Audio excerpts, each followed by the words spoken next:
এই টিভি ক্যামেরাগুলি যদি এই কালপিটদের বাড়ির সামনে লাগানো হতো তাহলে দেখা যেত এই টাকাগুলি কোথায় গিয়েছে। মাননীয় স্পিকার, কয়েকদিন আগে পেপারে দেখলাম আমাদের বাংলাদেশ ব্যাংকের গভর্নর কি নাম, ডক্টর আতিয়ার সাহেব, তাকে ইন্দিরা গান্ধী অ্যাওয়ার্ড দেওয়া হচ্ছে।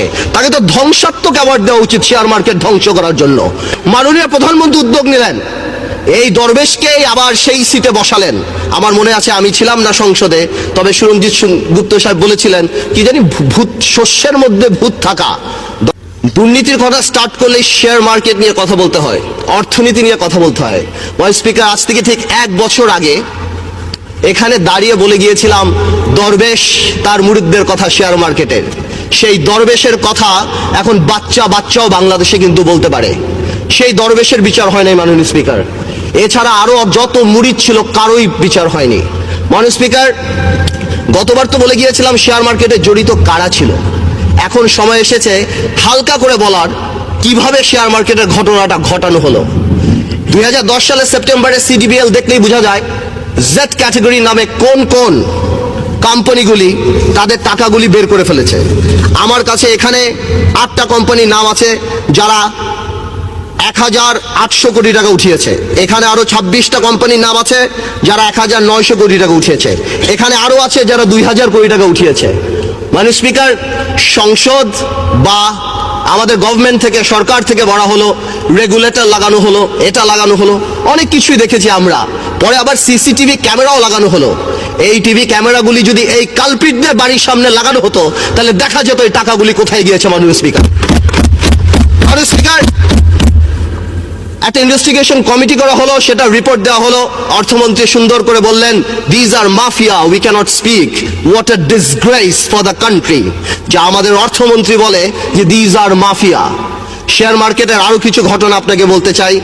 কয়েকদিন আগে পেপারে দেখলাম আমাদের বাংলাদেশ ব্যাংকের গভর্নর কি নাম, ডক্টর আতিয়ার সাহেব, তাকে ইন্দিরা গান্ধী অ্যাওয়ার্ড দেওয়া হচ্ছে। তাকে তো ধ্বংসাত্মক অ্যাওয়ার্ড দেওয়া উচিত শেয়ার মার্কেট ধ্বংস করার জন্য। যখন তিনি দেখলেন যে 40% to 30% ইনভেস্টমেন্ট ব্যাংক করে ফেলেছে, তিনি যে বুঝালেন, আগে থেকে অর্থমন্ত্রী যিনি অন রিপিটেড ফ্যাশন আগেও বলেছে আমি শেয়ার মার্কেট বুঝি না, তাদেরকে নিয়ে শুধুমাত্র ওয়ার্ল্ড ব্যাংক আর IMF কে খুশি করার জন্য, চাকরির শেষে ভবিষ্যতে অন্য চাকরি পাওয়ার জন্য কি বলা হলো, bank must withdraw the money. মাননীয় স্পিকার, 200 কিলোমিটার স্পিডের একটা গাড়ি যদি আপনি হঠাৎ ব্রেক করেন তাহলে কি হবে, যাত্রীরা নিহত হবে। এই বাংলাদেশের ব্যাংকের কিছু ব্যবসায়িক শকুনরা আর তাদের আশেপাশের কিছু ব্যবসায়ীরা এই শেয়ার মার্কেট থেকে টাকাটা নিয়ে আরম্ভ করলো। আমার শেয়ার মার্কেটটা ভেঙে চূর্ণ বিচূর্ণ হয়ে গেল, বাংলাদেশের মিডল ক্লাস ফ্যামিলি ধ্বংস হয়ে গেল। মাননীয় স্পিকার, মাননীয় প্রধানমন্ত্রী উদ্যোগ নিলেন, এই দরবেশকে আবার সেই সিটে বসালেন। আমার মনে আছে, আমি ছিলাম না সংসদে, তবে সুরঞ্জিত গুপ্ত সাহেব বলেছিলেন কি জানি, ভূত শস্যের মধ্যে ভূত থাকা। দরবেশও কিছু করতে পারলো না, বিভিন্ন ব্যাংকের সাথে কথা বললেন, বললো নাকি কিছু টাকা দিবে।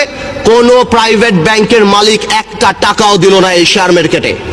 মাননীয় স্পিকার, এমনও দেখা গিয়েছে অনেক ব্যাংকের মালিকরা তারা ডাইরেক্ট ব্রোকারেজ হাউসে এই টাকাটা নিয়ে গিয়েছে। এটা বাংলাদেশের সবচেয়ে বড় করাপশন, এই ইতিহাস হয়ে থাকবে। আমি একটা কথা বলতে চাই, সরকারের উচিত কোনো আইন পাশ করে রেট্রোস্পেক্টিভ এফেক্ট দিয়ে এই শেয়ার মার্কেটের কালপিটদের বিচার করা, অথবা এমন কোনো আইন করা যাতে আগামীতে শেয়ার মার্কেটে কেউ কোনো ধরনের এই ধরনের ফাঁস না করতে পারে। মাননীয় স্পিকার, 1 কোটি লোক রাস্তা এফেক্টেড। বাংলাদেশের মানুষের কাছে এই হাতে গোনা কয়টা টাকাই তো তাদের সোশ্যাল ইম্প্যাক্ট, তাদের সোশ্যাল রেসপেক্ট।